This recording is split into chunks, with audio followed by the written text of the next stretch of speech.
একজন ক্যাপ্টেন জোরালো বাদ্যের শব্দ তুলবে, বাকিরা মাটিতে বসে নৌকার বৈঠার মতো করে ঢেউ তুলবে, সেই সাথে আওয়াজ তুলে বলে রো। বলছি নরওয়ে ফুটবল দল ও সমর্থকদের জনপ্রিয় ভাইকিং রো উদযাপনের কথা।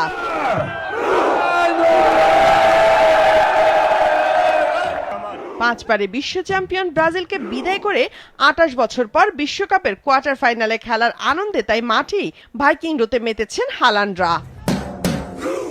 বৈঠা দিয়ে নৌকা বাওয়ার মতো প্রাচীন এই উদযাপনের মূল বার্তা হলো সবাই মিলে একসাথে কাজ করা।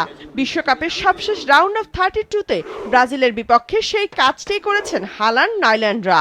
যেন নরওয়ের দুঃসাহসী ভাইকিংয়ে বিধ্বস্ত ব্রাজিলের ফুটবল। তাই খেলা শেষে মেটলাইফ স্টেডিয়ামের বাইরে নাচে গানে মুখরিত করে তোলে নরওয়েজিয়ান সমর্থকরা। ও হ্যাল্যান্ড, সে তো একটা গোল মেশিন। সে কিনা সবসময়ই গোল করে। বিশ্বকাপে এমন কোনো ম্যাচ সে খেলেনি যেখানে গোল করেনি। আমার বিশ্বাস ছিল, বলতে গেলে আমি প্রায় পুরোপুরি নিশ্চিত ছিলাম। এরপর যখন হালান্ড গোল করলো, ও মাই গড, আমি 1 মিনিটের জন্য দম বন্ধ করে দিয়েছিলাম, কাঁদতে শুরু করেছিলাম। আর ব্যাপারটা ছিল অবিশ্বাস্য। আর এখন আমরা মায়ামি যাচ্ছি।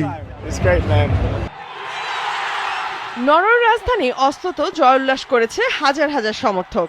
শহরের রয়্যাল প্যালেসের সামনে জড়ো হয়ে খেলা দেখেন সবাই। স্বপ্ন বিশ্বকাপে শিরোপা জয়ের উৎসবও এভাবে একত্রে মেতে উঠবেন তারা। একদিকে যখন বিশ্বকাপে শিরোপা জেতার স্বপ্ন বাস্তবায়নের পথে এগোচ্ছে নরওয়ে, অন্যদিকে তখন আবারও একটি হতাশা বিদায়ে স্তব্ধ ব্রাজিল সমর্থকরা। এমন বিদায় মাঠে বসে যারা দেখেছে, দলের এমন পারফরমেন্সে তাদের নানা প্রশ্ন আর আক্ষেপ। আমাদের অনেক উন্নতি করতে হবে। আশা করি আনচেলত্তি আগামী 4 বছর সামলে নিতে পারবেন। এটা ব্রাজিলিয়ানদের খুব কষ্ট দেয়, কিন্তু আমরা তো 5 বারের চ্যাম্পিয়ন, তাই না? আমার খুব খারাপ লাগছে, কারণ ব্রাজিল এমন একটা দল যা সবাইকে খুব কাছাকাছি নিয়ে আসে। এটা একটা বিশাল সম্প্রদায়। আর যখন আমরা হেরে যাই তখন সবার খুব খারাপ লাগে, কারণ তখন চারপাশে অনেক আনন্দ থাকে।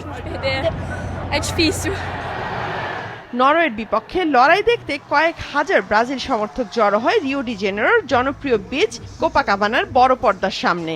কিন্তু হারের পর যুক্তরাষ্ট্রের নিউ জার্সি থেকে দুঃখ যেন ছড়িয়েছে উত্তর আমেরিকার দেশটির পথে প্রান্তরে। কোয়ার্টার ফাইনালে নরওয়ের ম্যাচ ইংল্যান্ডের বিপক্ষে।